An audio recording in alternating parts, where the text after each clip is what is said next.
So here we are, and so now we're going to have about, are you ready? I'm ready. Because there's this great thing called editing. Oh, okay. So, but I'm really glad to have Brian Marin here and really having you share why you want to become sheriff and your background. And for me, when we had a conversation several weeks ago, why I wanted to interview you was in our conversation, I actually felt hope in our conversation that what you wanted to bring into the Lake County judicial system were programs that were actually looking at and supporting people in having more options who were arrested if they chose to step into these programs. Yes. And so for me, it's like really looking at how we have a punitive system. Something happens and you are punished by the system, where in this situation, something happens and you are recognized as having life challenges and looked at from a holistic perspective is what I was seeing. So you're not just being told you're bad. You're being looked at and go, wow, we recognize you have issues. Yes. And we want to help you. And that to me is a paradigm shift in regards to how we are approaching the criminal. Mm-hmm. And that to me was why I had hope, was this like, if we can empower the conversation and stop judging and blaming and actually taking positive action, that can make a change in how people relate to you as an officer. Yes. Because then then we actually feel you as a peacekeeper, and in that then you can create more of a community conversation that then brings people more into being able to support rather than divide around community. There needs to be it's not a complete shift away from the punitive system, but I think in times past, all the emphasis was strictly on punishment. There still needs to be a punitive component to deter people. And the programs that we're talking about aren't necessarily designed for every person that gets arrested. Because sex offenders, violent offenders, yes. there are those who you do not offer this to, period. We are not speaking to them. we don't have the sex offenders have special needs, and we don't have those services in this county. There are very few places in the state that do. And the other types of offenders are, I would categorize as people who made a simple mistake somewhere along the way. Some, they haven't decided to live a life of crime, but they did something somewhere along the way that got them arrested and prosecuted. And our services may not necessarily be geared towards them, because all it might be is getting caught and they've learned their lesson, and just one time around the track is all they need. Our programs are really designed for people who get in the rut of living a criminal lifestyle and finding ways to help them out of that rut. Like I said, there still has to be a punishment component of it, because there has to be some deterrent. But with the deterrent, we have to give them the tools that they need to get out of that rut. And it's not a matter of lifting them out of the rut; it's showing them how they can get out of the rut. When we talk about the job training programs, our programs aren't set up to go find them a job. We don't. No, but it's supplying education. That's the thing, is that you're creating an environment where somebody can use their intelligence to shift their situation, and in shifting their situation, you can bring them back into the community. Yes, yes. And it's also creating partnerships with those in our community. Yes. We talked about this on the last segment, where there are agencies and organizations and employers in this county who are also committed to this idea and have offered to hire people with criminal backgrounds and maybe teach them a trade or just simply offer them a job. A lot of people that come through the system have never had the satisfaction of bringing home a paycheck that they've earned. Some of the obstacles that we deal with are if we have somebody that's dealt drugs for a long time, there's not a lot of incentive, because they can make a phone call and make $250, or they can work all day for $8 an hour. So we have to really change their way of thinking and let them know that what's the long-term plan for doing that. What's the consequences if you mess up, and it's not a good situation. A better choice is having some self-confidence and some pride in the ability to actually go out and get a job and earn your own way, and be able to continue that life. There's no 401k plan in a criminal lifestyle. There's no medical benefits, no retirement system, or anything like that. So if we can get people to understand that you become a contributing member of society, you stand on your own 2 feet, you don't depend on victimizing others in order to get ahead yourself, we can really make a lot of leaps and bounds in getting through to people. That's really exciting, is the education. Yes. You know, and really accessing their intelligence in a way that aims them towards success in society. Yes. In a way that builds a relationship outside of a world that they didn't have access to before. Yes. A lot of this comes down to funding too. These programs are cheap, they're expensive, but warehousing people in prisons is also very expensive. Very expensive. Yes. So this money, I view it as an investment. Instead of paying $30,000 plus a year to house somebody in the state prison, if we had $30,000 to invest in several people, and if we kept 2 or 3 of those people out of prison, we've made our money back and improved our society along the way. Absolutely. And in the, I'm wanting to look now, if you don't mind, going to the actual inspiration for Criminal Justice Realignment, and then how it's been a year. A little over a year. Yeah. Well, yeah, it's been, well, I guess what I read was an article that was looking at the last year of it. Yes. And one of the things when I was reading up on this new legislation, what I was looking at is that they were already, after a year plus, you know, saying, well, it hasn't really done that much. And one of the things I was looking at was well, programs take time to implement. Yes. And to reveal where and how to do that over time. And it's really a state of mind and focus and changing the attention of how you actually work within that populace of criminal. Yes. I think it's too early to say whether or not it's succeeded or not. And yeah. And we also need to establish our parameters for how we measure our success. There's 58 counties in California, and right now all 58 have the ability to come up with their own definition of what the success or failure is. How do we define whether or not somebody's succeeded? Do we measure them for 5 years to see if they've reoffended? Do we measure them for 10 years, the rest of their life? Is it just the term that they're being supervised? Can they make it through that? And I think we really need to come up with some measurable statistics or criteria for how we're going to measure this before we jump to any conclusions and say whether or not this is successful or not. I think my opinion is if we keep somebody out of jail, if you kept somebody out of jail for 5 years at $33,000 a year, that's a lot of money that we've saved. It's very successful. How I would look at the success is the programs and the people implementing the programs to channel the individuals into the system. Yes. Because I think from what I was getting was it's really people need to take this mantle on. Yes. It's not something that is just going to do itself. Yes. And this takes me back to why I'm going to vote for you as sheriff. Thank you, I appreciate it. Right, because this is something that you're spearheading. Yes. Correct? Yes. And that's my point in this. It's like it's really going to take people spearheading to create the programs that create new pathways that allow for something else to happen. One of the things that I like to do is really encourage people that have made it through our program and been successful, as far as I can tell, to come back and encourage those that are just starting in the program and be the example.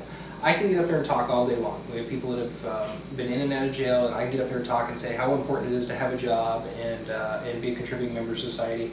And I don't have a whole lot of credibility because I haven't walked in their shoes. I haven't walked the walk that they've walked. I can talk the talk maybe, but I haven't been there and done that.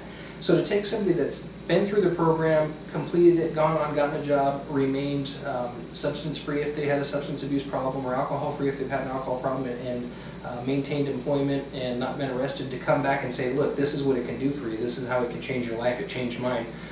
I really strongly encourage people to do that. We've had a couple speakers come back at some of our graduation ceremonies and do just that, and it draws people in there in the program. It really draws them in, and they look at them with a sense of admiration, and you can tell it makes more of a difference than anything that I could say. So, like you say, maybe a recycling of efforts for people that go through, and some encouragement to bring them back in and perpetuate what we have going. Well, I see it as the spokesperson and empowering that voice, you know, and how you're building the programs. I keep going back to programs. Yes. Because I believe in the funding of programs that help support people in being educated and making broader choices. Yes. With their gifts. Yes. and bringing those gifts into the community. Yes. And so for me, it's just like, that's why I see this as something that's long-term, as a actual shift. And yes, there's the necessity in our culture for punitive because of the way in which we are structured and Yes. what we need. But to be able to start to forge new possibilities within the judicial system that allows for a different kind of conversation over time to grow, that can, like right now it's in the seed conception, it's a little over a year old. And then before that, it's because like, oh my God, there are so many people who are just continuously going through the system and we don't have enough prison space. Yeah. We need to change this. Well, This is not working. It hasn't been working socially, it hasn't been working financially, our prisons were literally bursting at the seams. And it's not healthy for the parents and the children and everybody who's engaged and close up to that system. It's not healthy for, dare I say, everybody who's engaged, from those who put the prisoners in and those who are in, so everybody, because it's a feudal system which doesn't give option and change. Yes. And so that's why it was just like, that's why I came and it was just like, can I have this conversation with you, because I feel the hope in it, in this need to find better ways for our society to actually become civil. Yes. I hope this works. I really hope the realignment works. Like I said, I don't think there's any perfect system. If there was a magic formula, we would hopefully somebody would have already discovered it. But I think this is really a step in the right direction, and maybe it'll start to be a model for other states in the country. Right now, it's forced on us. This isn't something that the state voluntarily agreed to do. It was kind of forced on us because of the Supreme Court decision. And like I said, yes, when the Supreme Court tells you this is what you're going to do, you better do it. So it was something that was forced on us, and that forcing made us go through the decision-making process. Do we continue more of what we're doing and just expand our prison system and make it bigger? Because it hasn't been working for 30 years, or do we look for something different? And the governor decided we're going to look for something different, and so we're committed to this as kind of probably the biggest social experiment in criminal justice in California's history. And so hopefully it works. I'm hopeful. I'm hopeful and I'm excited. And now I'm going to direct the question specifically to you. If you were sheriff, Yes. If you were sheriff, what would you do for criminal justice realignment? Start those programs in the jail. The company that we contract with to provide services is BI, and one of their sayings is re-entry starts at arrest. So I would be committed to having programs in place in the jail. When somebody comes in, they go through a needs assessment right away. And we'll screen out the people that won't benefit from our services and find those that will benefit from our services and direct them towards those programs. And make sure they start getting the help while we have them as a captive audience. Like I said, there's going to be people that just choose to live a life of crime, and there's going to be people that are just one-time offenders that just get caught doing something one time and all they need is an arrest to get them back on track, and the services would be wasted on them and wouldn't do them a whole lot of good because they're not going to reoffend anyway. So the people that are in that rut and want the services or would benefit from the services, sometimes they may not even want them until they're shown what the systems and the programs can do for them.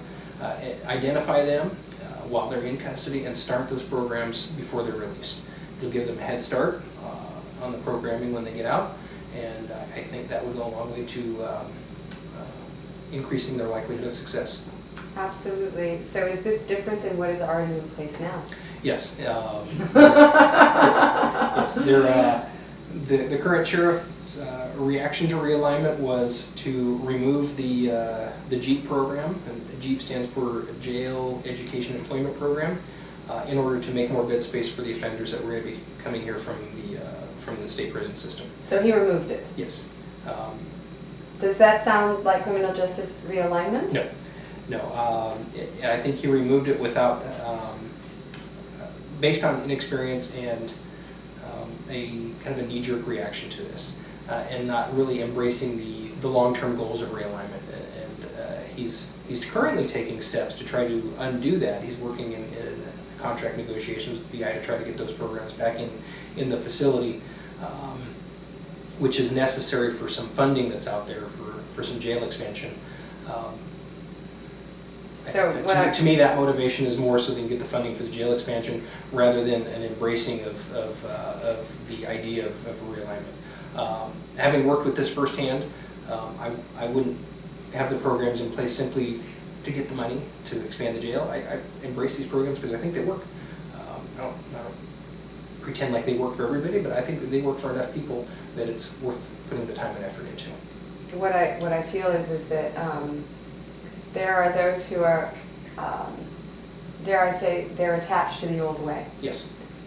And in that there's a power structure. Yes. And how they do things. And in Criminal Justice Realignment, it's really about realigning things.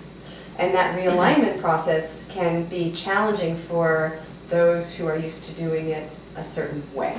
There's a lot of compromise and relinquishing control that goes along with it for the ultimate goal of it. So, like you say, there's the old ways of doing things where if you were the sheriff, you were the king, and this is the way things were going to be. If you do that, the way the system's pardon me, set up now, you're going to have a really tough time because the sheriff's department can't be an island. They can't do it on their own. The probation department can't do it on their own. BI can't do it on their own. Behavioral health can't do it on their own. Everybody really needs to work together and put aside your personal egos and the feelings that you have to be in control of everything in order for this to work. It's a very cooperative effort that's required in order to get these programs working. There has to be a level of trust between agencies and that level of mutual cooperation and a kind of a give and take. I would call it collaboration. Yes. I would social collaboration is what I believe is needed to create the foundation back into community. Yes. On all levels. And that's another reason why when we had our first conversation, I saw hope in this.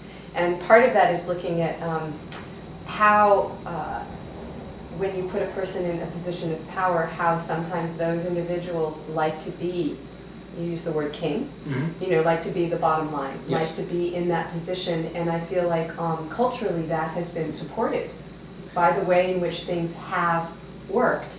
Now, do you believe that Criminal Justice Realignment is changing that organizational structure that used to be the way it was, and that these different organizations that you just mentioned have more operated as islands, and now they're building bridges? Yes, there's still the idea that people are still going to be in charge of their agencies and control what their employees do, but the motivation now is to encourage agencies and departments to work towards the goal of realignment as far as those issues are concerned. That, I think, goes on to a broader issue of that, the idea that somebody gets in a position of power, and this might go off track for a little bit away from realignment, but it goes into some of my personal philosophies and my ways of thinking. And what I tell people and what people who know me know about me is that I take my job very seriously. I think it takes a backseat only to my family. I take my family life more seriously than my job. So my job and my profession, the law enforcement, I think law enforcement is the third most important profession that exists, coming behind being a parent and teachers. I think law enforcement is the third most important profession that we have, and I take those things very seriously. Sometimes I don't take myself very seriously. I like to have a good time, and I never confuse my position or my job or my assignment with my feeling of self-worth. I don't place my own self-worth. I don't attach it to the job that I particularly have at the time. It's just that that's just the job that I have at the time. What I see in organizations, and particularly in law enforcement organizations, is not unique to Lake County, but a lot of law enforcement organizations kind of have a mindset that the higher rank you are, the more important of a person you are. So if you're you're the chief or the sheriff or whoever's in charge of an organization, and you start to think, well, I'm the most important person here, so I must be the best person here, that attitude really comes through, and people around you start seeing that, and it works its way down to the end user.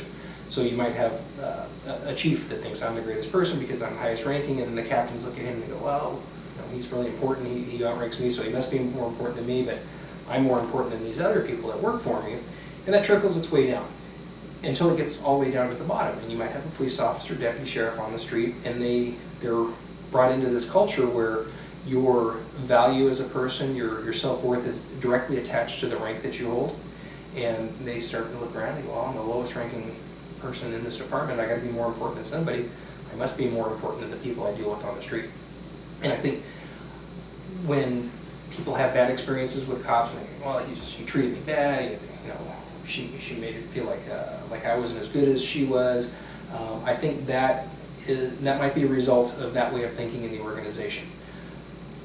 My way of thinking is that if I have an important job, that's what I have as an important job. I just happen to be the person that's there. I don't carry myself in a manner that that people think that I'm better than anybody else that works there. I'm no more important than any other person that works in the department or in the agency. Everybody is important to the agency. Without their contributions, the agency is going to stumble and fail. And I would bring that way of thinking and that culture into the agency that I worked in. And I think eventually it would work. It's top-down. It's a top-down philosophy and culture that would eventually get down to the end user on the street.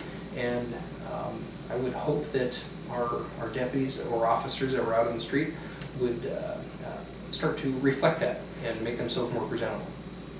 What you have just named is one of the most important organizational awarenesses in regards to building a collaborative social structure.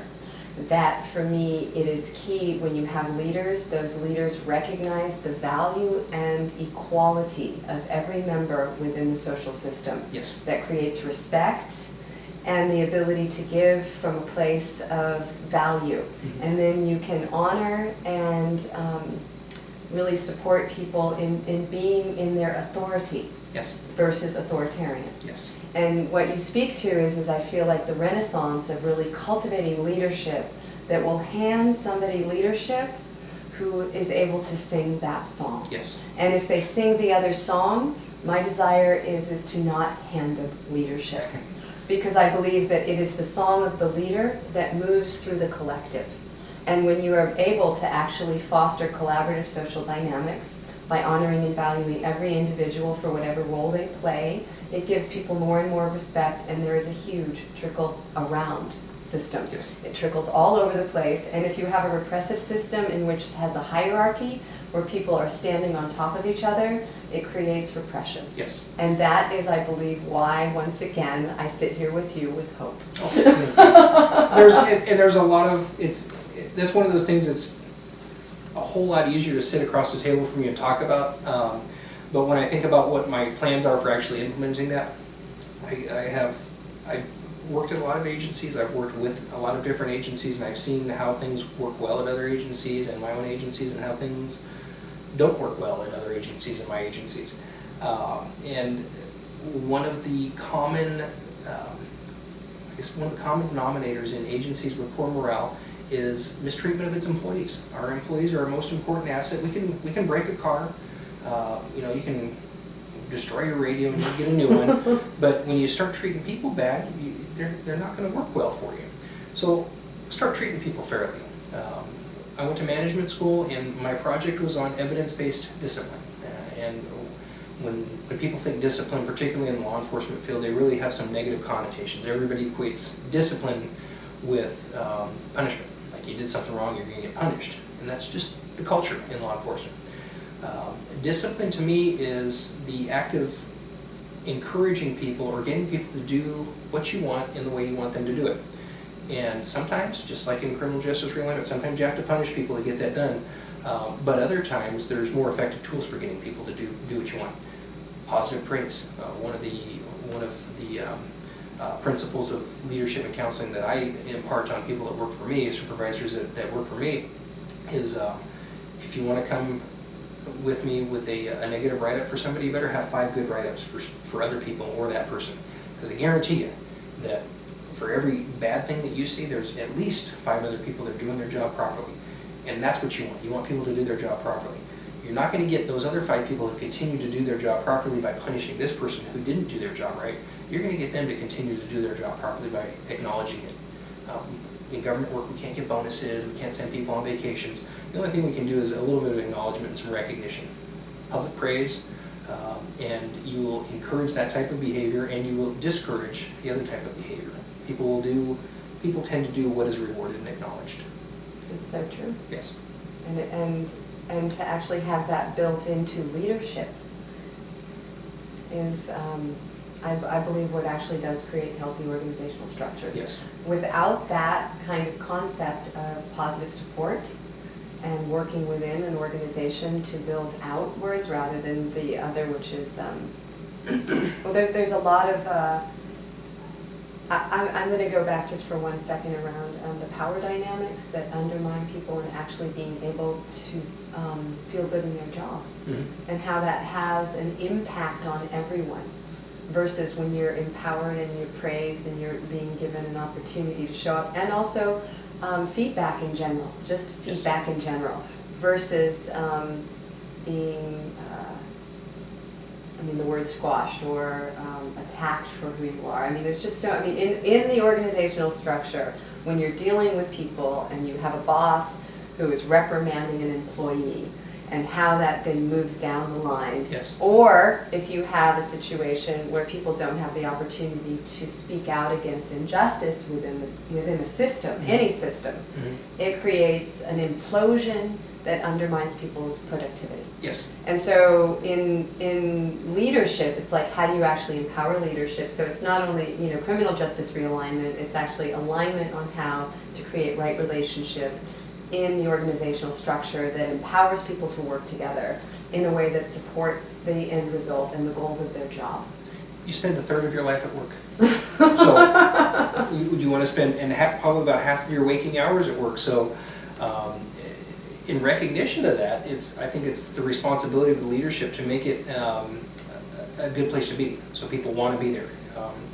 When you have people coming to work and they're working just because they have to, or they're working because they're fearful of what might happen to them if they don't, like you said, you're going to get decreased productivity, you're going to have an unhappy environment, and it's not good for everybody. It's irresponsible when I'm not running my own business when I become the sheriff.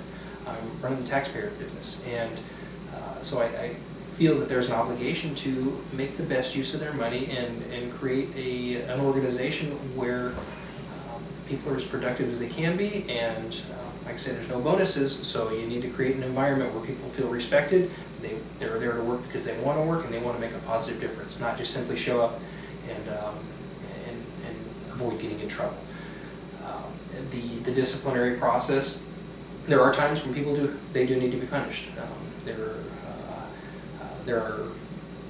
There's a difference in people's conduct, I think, that needs to be recognized. Not everybody needs to have their head chopped off for every little transgression that they make. When you look at misconduct in employees, and whether it's cops or not cops, you have to look at what's the intent behind the misconduct. If somebody does something that's truly bad, truly evil, and when they're doing it, there's no question in their mind that what they're doing is bad and evil, they definitely need to be punished. And if it's something that's serious enough where they need to lose their job, then they need to lose their job. If somebody makes a mistake, and it's an honest mistake, and they're maybe trying something new, and something goes wrong, then that might be the opportunity to, instead of punishing them, take the opportunity to make them learn what they could have done differently, or what can we change in the way we do things to prevent that from happening in the future, instead of simply taking the opportunity to hammer on them and punish them. I would say, Brian, that this is your value system no matter what organization you were the head of. Yes. It does not matter if you were sheriff or if you were running your own organization, that the way in which you would want it would be in a just environment. Yes. For your people to be productive in, what did you say, 1/3 of their life? Yeah. Well, so actually 8 hours create, a day? Yeah. and their primary part. Yes. You know, so to actually create an environment in which was creating a collaborative social organization that was healthy and doing its job. Yes. And that is the value of who you are. Am I correct? I think you are. I think I am. That's not something that is, you know, and that's the kind of leadership that I feel like is really important for people to recognize who they're voting for or who they're saying yes to in regards to having a position of power. Yes. Is somebody who has a value system, who wants to create a healthy environment for the whole, not just for their position. Yes. Definitely, yeah.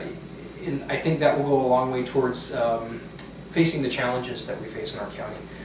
And one of the big challenges in hiring people is that we have not as good an economy as some of our neighbors. And so when we go to hire deputy sheriffs or probation officers or any employees for that matter, they can go to Napa or Sonoma County and do the same job and make about 40% more. So we really have to ask, why do people come to work here and why do they stay? Some of them don't, and the most commonly cited reason for not staying is just the money.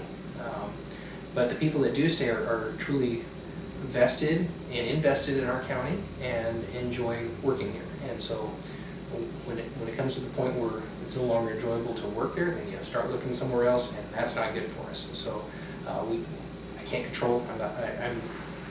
When I'm the sheriff, I can't control how much we pay our deputies. I might be able to try to persuade some raises, but what I can control is the work environment and do the best that I can to make it a place where people are looking forward to coming to.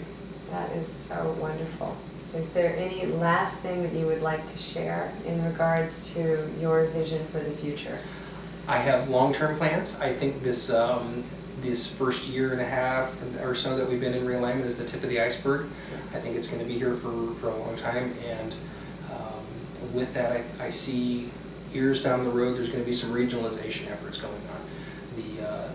The county jail is over. All they did with realignment was they transferred the overpopulation program out of the state prisons and put it onto the county jails. So there's going to be a need to create larger facilities. And years ago when I was at management school, they talked about regionalization efforts. At some point we're going to have to build either onto our facility or build another facility.